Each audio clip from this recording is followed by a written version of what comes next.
Picture this. My 24-year-old son, Jack, walks into work. He works in a burger restaurant. Grilled, actually, they're pretty good. When he opens the door and walks into work, he's met by a wall of sound. The dishes are clanging, the customers are talking, the music's playing, the phone's ringing. There's stuff going on everywhere, and of course the burgers are sizzling on the grill. To Jack, that noise is just white noise. It's sensory overload.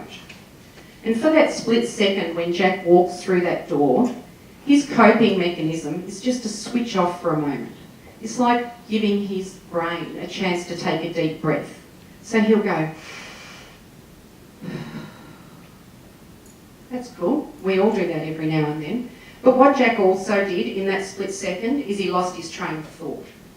Was he about to clock on? Had he already clocked on? Was he supposed to go and see the boss? What was it that he was supposed to do? So in those few seconds, he's just lost his train of thought. Happens to me quite often, I must admit. So why does that happen to Jack?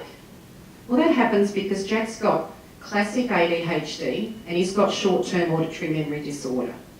So what Jack actually has is he has an invisible disability. Just like these guys behind me, he has an invisible disability. So does that mean Jack's disabled? No, it absolutely does not. Disability does not mean you're disabled. People with a disability are just as able to do just as many things as the rest of us. Just means sometimes they need some support mechanisms put in place, just to give them a bit of a hand. In the lead up to this event, I spoke to Jack at home and I said to him, mate, is it okay for me to share your story a little bit tonight? And he said to me, Mum, I'm happy with that. Just don't say I've got a disability. I said, love, we've been talking about this for 20 years. You know, it's okay. You've got nothing to hide. You know, and you certainly shouldn't be embarrassed about it. We need to discuss this. We need to get it out there. So we talked about it a bit more and he said, yeah, I think it's good, Mum. I really think you should get it out there. So what we talked about then is, what are we trying to do? We're trying to empower young people like Jack to be able to share their story and to be able to let them know that these young people are capable and worthy of getting employment, capable and deserving of being out there in the workforce. And this is why at the Bridge we've developed a program called the Triple T, Tiered Transitional Training. At the Bridge we have a great track record for creating innovative programs. In fact, we run over 41 programs at the moment. We run free community lunches for over 70 people every week.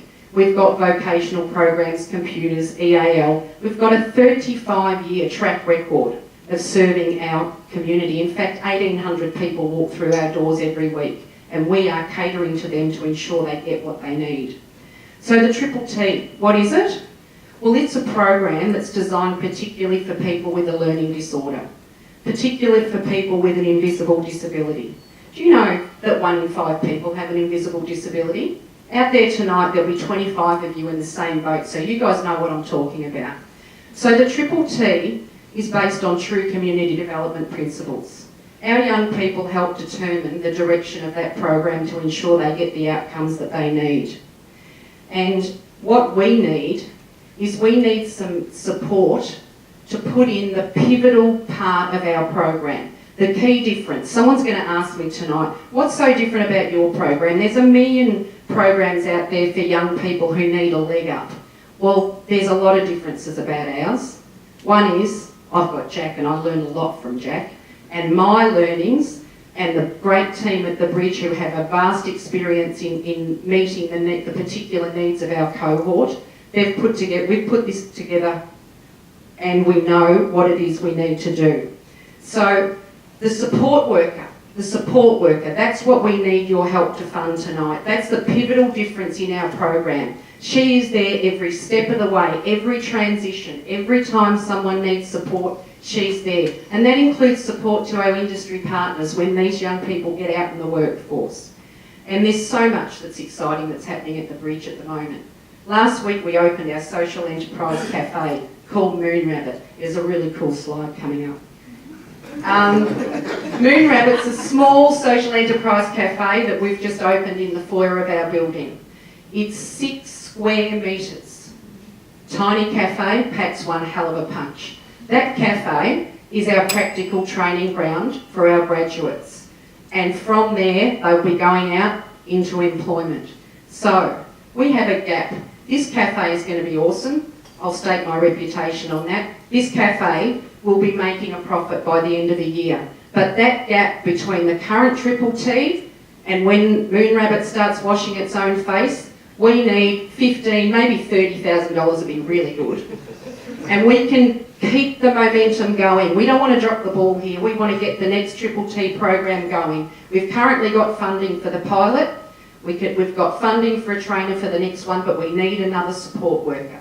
So I'm asking you to support us. I'm asking you to give the Jacks of this world the opportunity that they deserve. They deserve a fair go.